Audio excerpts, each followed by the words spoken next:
I'm excited to see so many people who come out for an event like this in the middle of the day, and it just says to me that, that you're not taking anything for granted.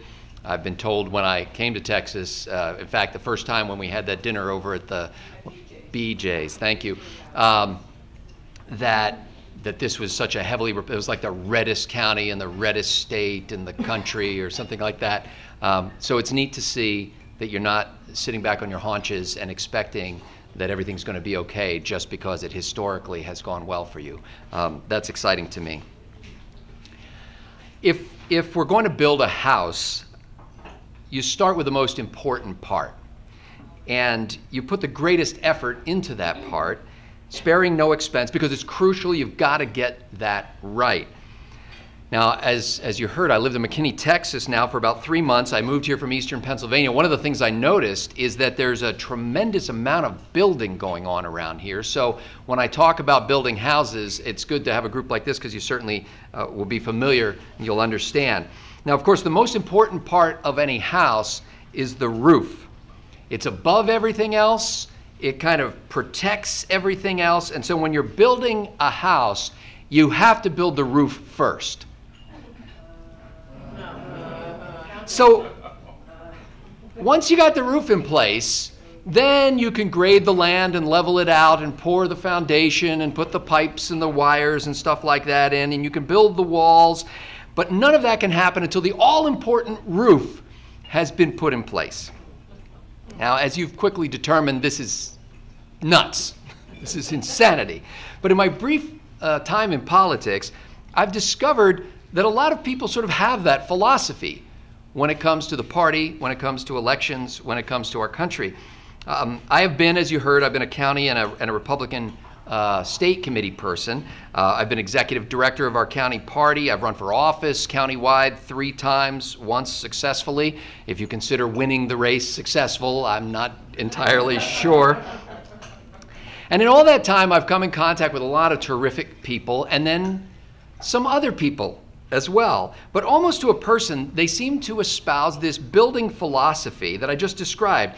You start with the high profile, the top of the edifice, and then you work your way down. Might I suggest that the roof is important, but the foundation comes first. The foundation comes first. That a great republic does not grow or revive from the top down, but from the bottom up. Now that may sound a little counterintuitive because what I'm suggesting is that rather than pouring all of our best efforts into the highest offices and hoping that the benefits will trickle down, that we pour our best into the so-called lower offices, school boards, city councils, and county governments, and that the effects will eventually trickle up. It's kind of like the Constitution. You see, how our Constitution came to be is at least as important as what it says. As Cindy mentioned, I had the privilege of creating a 20-part short video series called Freedom's Charter for PJTV. It was a culmination of 2 years of research, thousands of pages of reading why the Constitution is the way it is. And this happened because back in 2009, I don't know if you remember this, but all of a sudden everybody was talking about the Constitution. I mean, even I was talking about the Constitution. And one day, as I was droning along, droning on about the Constitution to some sleepy but gracious person, a little voice in my head said, "Hey, what do you really know about the Constitution?" And I said to that little voice, "Are you kidding me? I went to the public schools. I graduated from a state university." And the little voice in my head just repeated the question, "What do you know about the Constitution?" And I had to admit that I knew almost nothing. So I decided to remedy that, first by reading the document itself, and then by beginning to study the Federalist Papers, all 85 of them. Now that seems like a big chunk, so I took it one day at a time. I literally read one Federalist paper every day, like a daily devotional, first thing in the morning after I read the Bible. Little by little, I began to grapple with the arguments made by those who were pressing for the ratification of the draft Constitution. About halfway through the Federalist, a Facebook friend said to me, "Hey, have you read the Anti-Federalist papers?" And I said, I didn't even know there were Anti-Federalist papers. And they said, oh yeah. So I looked those up, and it turns out that there were about 85 of those, a collection of speeches and essays and newspaper articles. So I added that to my daily reading, trying to understand the views of those who in 1787 and 88 were arguing against the ratification of the Constitution. And then came the books. Historians like Catherine Drinker Bowen, Gordon Wood, Richard Beeman, Clinton Rossiter, Akil Reed Amar, Pauline Mayer, William Bennett, David Stewart, Jack Rakov, Larry Schweikert, Mike Allen, and a bunch more. I read thousands of pages from thick, hardcover volumes that now provide an anti-ballistic shield for one of the walls in my office at home.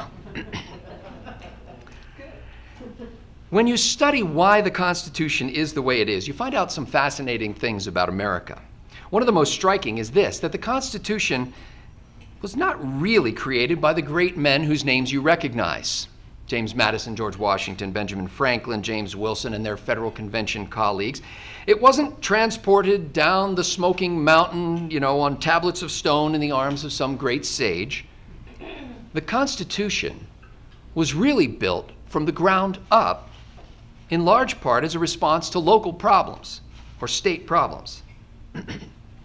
The Federal Convention at Philadelphia, which was in the summer of 1787, was a link in a long chain of events, most of which involved people whose names you don't know, and some that we may never know.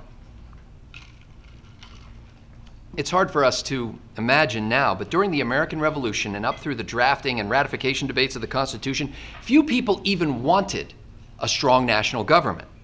And most of their efforts were focused on villages and cities, little towns and counties and states. We still have county records in Virginia going back to 1632. We have maps of counties in Pennsylvania going back 300 years. Pennsylvania and New York actually established this sort of model of delegating significant power to county governments, and that was picked up and multiplied in other states. As counties were the active hands of state government, states were really sovereign nations. There were a lot of people who referred to Virginia or Massachusetts or Pennsylvania as my country. That's how they talked about this. It was as if everybody back then lived in Texas. And it's amazing to me that after the so-called American Revolution, the Articles of Confederation and Perpetual Union, never leave off the Perpetual Union, that's the funny part. So if you say, they always say the Articles of Confederation, always add in, and Perpetual Union. It just points out the fallibility of mankind. They served as our Constitution, but it really wasn't. It was really just a compact among sovereign states. In fact, they called it a firm league of friendship, not a national charter. And it took them 4 years just to get that ratified. We've always been skeptical of distant, consolidated, elitist power. Even when this League of States under the Articles of Confederation was clearly failing to work at even its most basic functions, commerce or currency exchange or revenue or common defense, even when it was threatened by Spain to the south and France and the Indian tribes to the west and Britain to the north and from the sea, our forebears still clung to their state and local governments. Ironically, it was this apparent weakness which they turned to strength.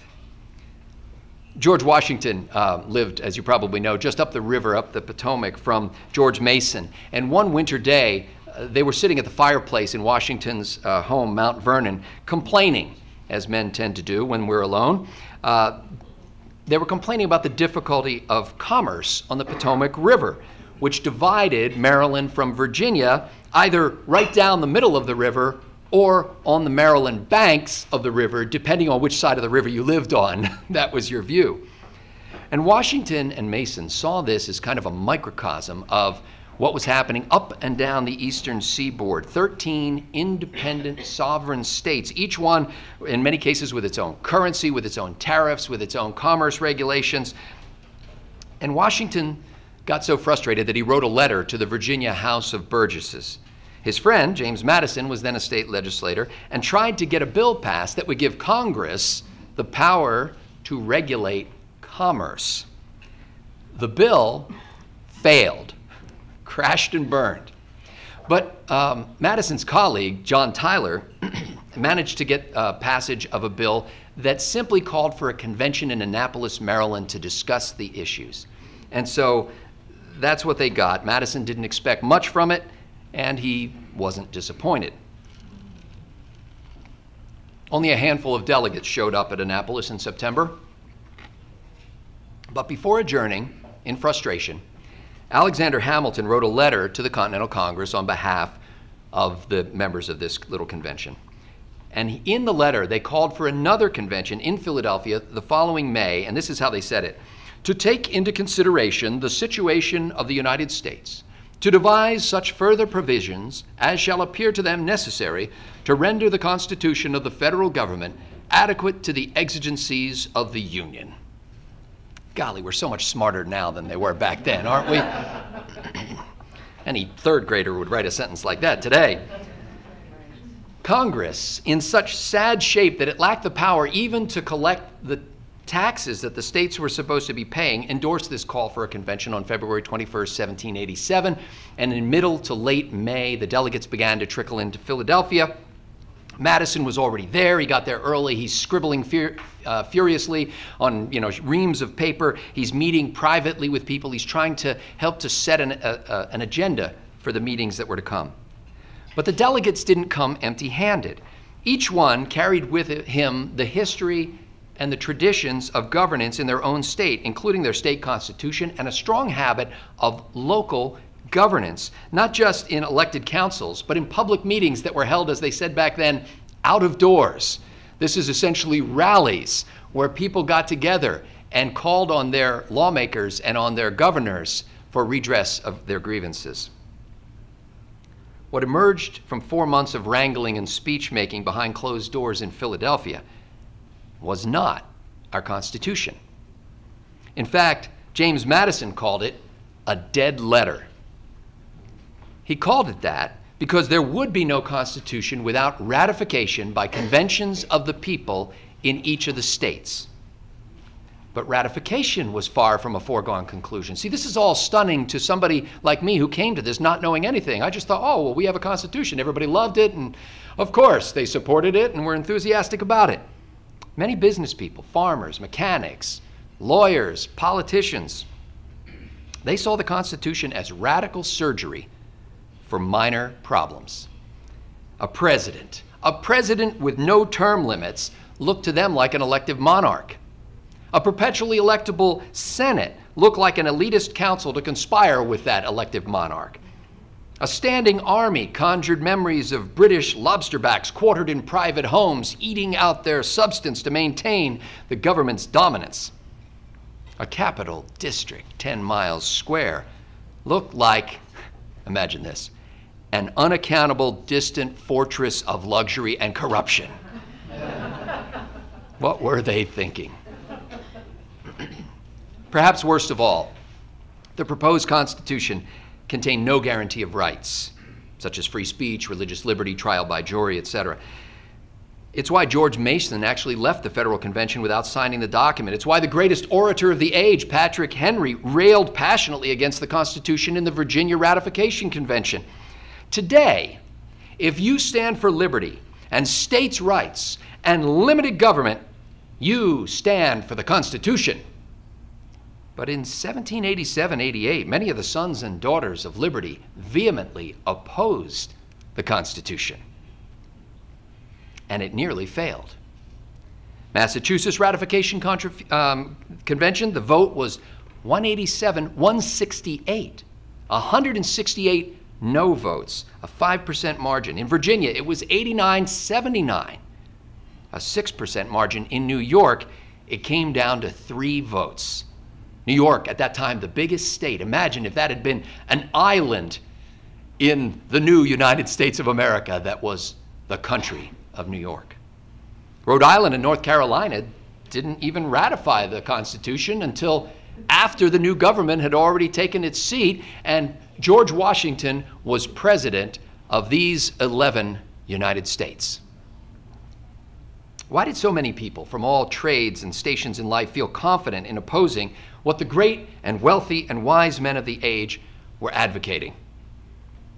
because the voice of the people, expressed in local communities and in their nation's states, was considered as valid, if not more so, than the pronouncements of any assemblage of great men. And it was the people who breathed life into James Madison's dead letter, constituting a federal government adequate to the exigencies of the Union. Madison later wrote, "In Europe, charters of liberty have been granted by power. America has set the example of charters of power granted by liberty." Or in Ronald Reagan's famous formulation, the federal government did not create the states. The states created the federal government. So the impetus to unify the states to facilitate commerce flowed from the practical needs of local business people, but many opposed greater centralization and less local control, and yet two things to me seem stunning to this day. Number one is the losers of the ratification debate accepted the verdict of the conventions of their peers that were elected, even with the states with the narrow margins of loss. One of the greatest defenders of the Constitution that's come down to us through the ages is Alexander Hamilton, who vigorously opposed many aspects of the Constitution in secret during the Federal Convention in Philadelphia, and then went on to write 51 of the Federalist Papers out of the 85, and he collaborated with James Madison on 3 others, eagerly advocating passage of the Constitution.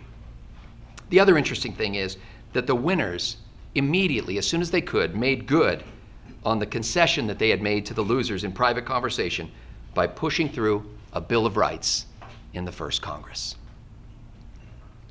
It was the first time in the history of the world that a people had crafted a government of their choosing and then delegated to public servants the conduct of its daily business. They were able to do that because they had a rich understanding of history and a deep knowledge of the process of governance, because many of them had served or actively participated in local and state governments.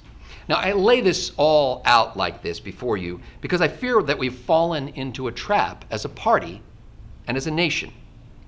For a variety of reasons, those of us who focus on politics have come to think that the federal government is the most important, and that every other level of government is merely a farm team for the big leagues in Washington, D.C.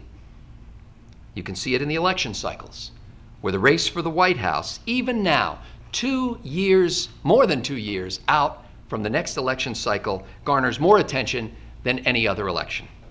Voter turnout in this country will surge in 2016 beyond even the midterm elections of 2014, and certainly beyond the so-called off-year elections for local offices. Personal experience. I was elected as a county commissioner in 2011 with 23,072 votes in a county that had 225,000 registered voters. I lost a race for county executive in 2009 that would have turned if we could have flipped 3 votes per precinct. 3 votes. Mitt Romney in 2012 got nearly 3 times as many votes as I got in 2011. I guess some people knew who he was. But that means that roughly 100,000 more voters turned out in 2012 than in the 2011 local elections in just that one county. Why? Because the presidency is important, not like those measly little county commissioner and county executive jobs. Let me ask you, where can you as a voter and as a citizen have greater influence in the laws and the tax rates that impact your daily life? In Washington, D.C., or in Denton County? Where are you more likely to have face-to-face contact with officials who purport to serve you? In Washington or in Denton County? Where can you stand up in the legislature, in the very hall of the legislature, and make your voice heard? When it comes to electing your representatives, where can a candidate meet and shake hands with practically every voter in his constituency? And where can $5,000 in campaign spending really make a difference in a race? Local elections are the key to restarting the engine of the Constitution. Local elections are the key to rekindling the fires of freedom. I'll give you a small personal example. When people came to me after my 2009 loss for county executive, and they were urging me to run for county commissioner, and I was just flummoxed. I just laughed at them. I said, "Don't you understand? I lost the race. I am a loser." And they're like, "Oh, no, you're an unknown candidate. You lost by just 2% to one of the two most popular, well-known, well-funded politicians in the county. That's tantamount to victory." Was it Richard Petty that said second place is just first place among the losers? I forget who said that. After all, they said the guy who beat you was going to run for governor. He was. And now he'll never get elected to anything again. He won't. And he just outspent you by nearly 10-1, and you lost by only 842 votes. That's true. So after months of badgering and finally watching the commissioner board with a Republican majority pass a 16% tax hike, I finally said, "Look, I'm not interested in being a voice crying in the wilderness in a do-nothing legislature, which is dominated by the executive. If I'm going to run, it has to be with a team, so we can have a governing coalition and begin to reform county government from the ground up." Well, it took us several months and dozens of interviews to find 3 people who were willing to run with me. As, believe it or not, it's not the most appealing thing in the world. Vic was a man who had once actually run for Congress on the Reform Party ticket and lost, of course, tremendous margin of losership. And in the course of it, he managed to tick off every Republican in the area because he had run this third-party candidacy. Lisa was a woman who was the CEO of her family manufacturing business, and she had never run for office before. Dave was a country attorney and a farmer who had been a township supervisor and had actually cut the budget, cut taxes, and ended the system of nepotism and cronyism that had run that township for years. I asked each of them to join what became known as the Reform Team, not because of their political savvy, we really didn't have any of that, but because of their intelligence, their integrity, and their willingness to go it alone if necessary to do the right thing. Well, in the primary, we ran against the sitting chairman of the board of the county commissioners. And he had also, by the way, been the chairman of the county Republican committee just a few years previous to that. Even when he wasn't running for office, it gives you a sense of how motivated this guy is about politics. Even when he wasn't running for office, he published a quarterly glossy full-color magazine about how conservative he was. Not in a non-election cycle, okay? But he was the swing vote on the 16% tax hike. So that's all we said in our campaign. It was an easy campaign. Hi, he was the swing vote on the 16% tax hike. He, on the other hand, decided that Lisa was the weakest candidate in our slate, and so he went after her with mailings literally showing her face superimposed on the communist Chinese flag. And yeah, I'm glad that here in Texas you don't have vicious Republican primaries. And he did radio ads where he had this, you know those announcers they get for the radio ads, and the radio ads with this guy, with this smarmy announcer going, "Liberal Lisa," and that's what he called her in all the radio ads, was Liberal Lisa. Well, in the primary, there were 8 candidates on the Republican side for 4 positions. The chairman of the board, who we were running against and trying to unseat, finished in 6th place, behind the one member of our slate who lost. He was behind him by like 1,000 votes. Our guy, Dave, missed it by 29 votes across the county. 29 votes, lost that. In the general election, we went on, and Lisa and Vic and I were the top 3 vote getters. Because we ran a team campaign, we had one message, reform, and one expense ledger, running 3 races for the price of 1. It's a very conservative thing to do. Once we were sworn in, we were able to appoint another member who was a reform-minded commissioner to the board, and then we elected Lisa as the chairman of the board to replace the outgoing chairman. You remember the guy who said that Lisa was too liberal to win a Republican primary. We had a lot of ups and downs as commissioners, but my favorite moment came when we voted against receiving a $95,000 federal grant. Voted no. Now, the purpose of the grant was, of course, of the highest order. It was to encourage people to drive safely, to buckle their seatbelts, and to cross at crosswalks. $95,000. The county executive at the time said, "There are 67 counties in Pennsylvania.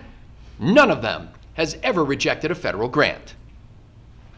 And all I said was, "Well, you can't say that anymore." It was a great moment because we suddenly realized that the wasteful federal government spending that we rail against is actually approved by politicians all down the line.